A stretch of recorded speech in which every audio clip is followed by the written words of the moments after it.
Yes, I'm 67 years old, and yes, I retired 2 years ago, and yes, I moved back in with my mom, and here we are in her house. But Mom's not here, and we're living in a nearly empty house. So, how did we get here? Well, let me tell you about it. Okay. Hi, I'm Mike. And I'm Vicki. Welcome to Retirement with Attitude. My mom's health condition meant she wasn't able to take care of such a big house anymore. And at 92, she decided to downsize.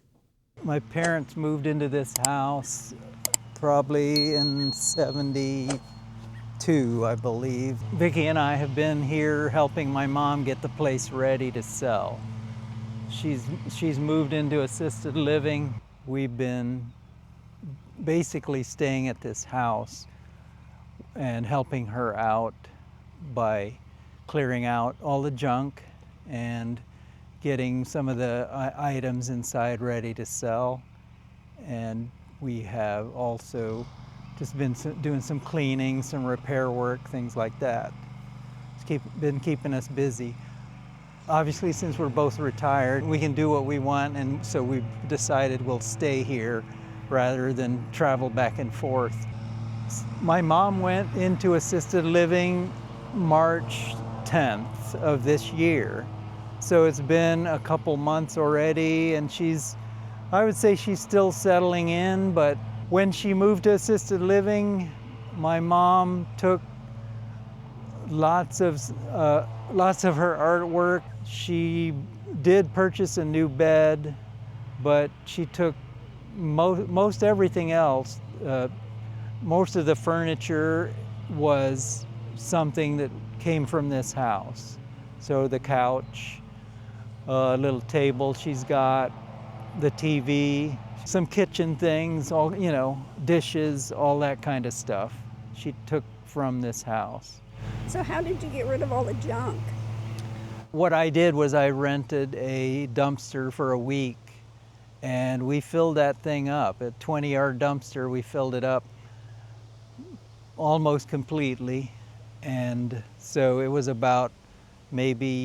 was over a ton of junk. Here, I'll put a picture up on the video right here to kind of show you so you get an idea. But that was a good decision because there was a lot of trash. We emptied out the attic of a lot of old toys, and most of it's been up there so long that, well, some mice got to some of it, and it just deteriorated over time. So things like that ended up, what are you going to do? You have to toss stuff that's been touched by mice and all that. So we got rid of that kind of thing. And there were things like old unused lumber that was sitting around in the garage. We got rid of that.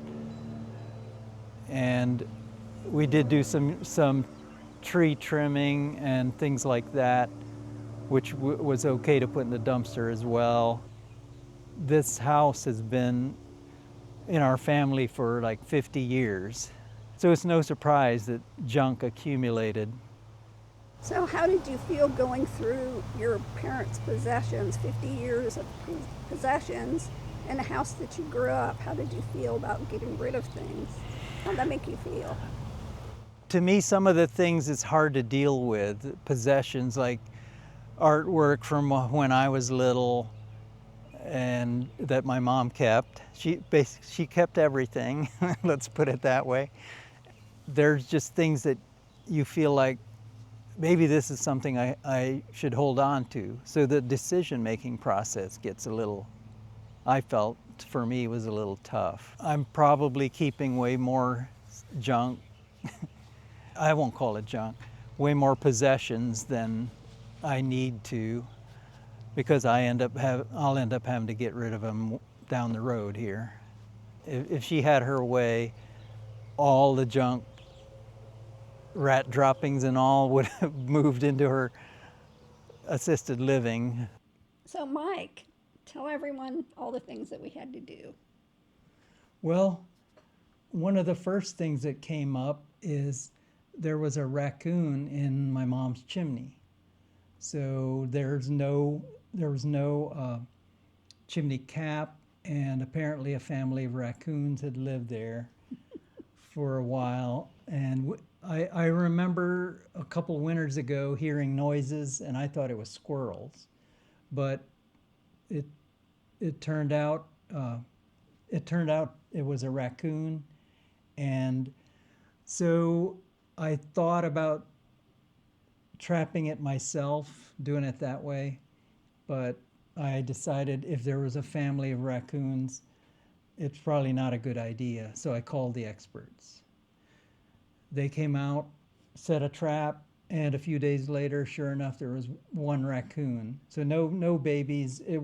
They told me it was a 1 year old juvenile. And so that was taken care of and a chimney cap put on.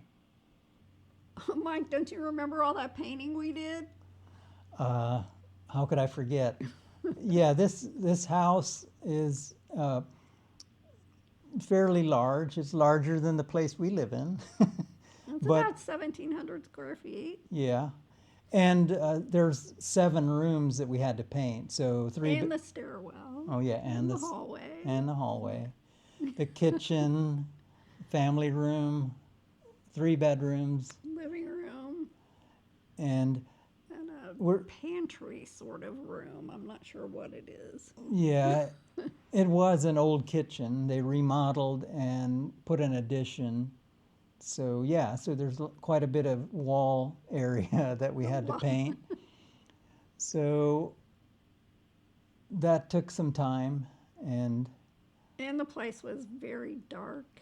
yeah, Your mom picked very dark paint, and so we brightened it up with a cream color. yeah, So hopefully it'll sell fast. you can see the color in the background. Hopefully that shows up. But yeah, a lot of painting, a lot of recovery time in between rooms. A lot of doctor visits with your mom. Yeah, We've Yeah. been busy. we've been Very busy. for the last couple months. So now that we've painted all these rooms, there's still some more work to do. What do we have to do? Well, we've got more cleaning to do on the outside. Got some landscape work is probably going to need done. The hole in the ceiling That's right. There's a hole in the ceiling. where an old can light was. Yeah, there used to be an old can light there, and it's Gotta fix kind of that. messed up. So that'll need to be redone and then repainted. And the room that's in also hasn't been painted. We'll paint that. One thing that's also going on is my youngest brother, is redoing the downstairs bathroom. So once that's done and tiled, it will need paint as well. Right. And then I don't know if we've mentioned, but our home is 2 hours away. So we've been staying here and commuting 1 day a week to pick up our mail, do some things around the house. So we're ready to get this house on the market so we can go home. Yeah, it's just been so convenient that we're able to live here and take care of my mom's needs while she's in assisted living, and also do all the work that we've been talking about. Aren't you ready to go home? I am ready to go home. I am. So it'll be nice when the house finally gets listed, and we'll go home. And if you've taken care of your parents while they've gone to assisted living, let us know. We want to hear your story. Don't forget to like and subscribe, and we'd appreciate if you'd leave comments and let us know what you're thinking, like Vicki said. And here's to new adventures.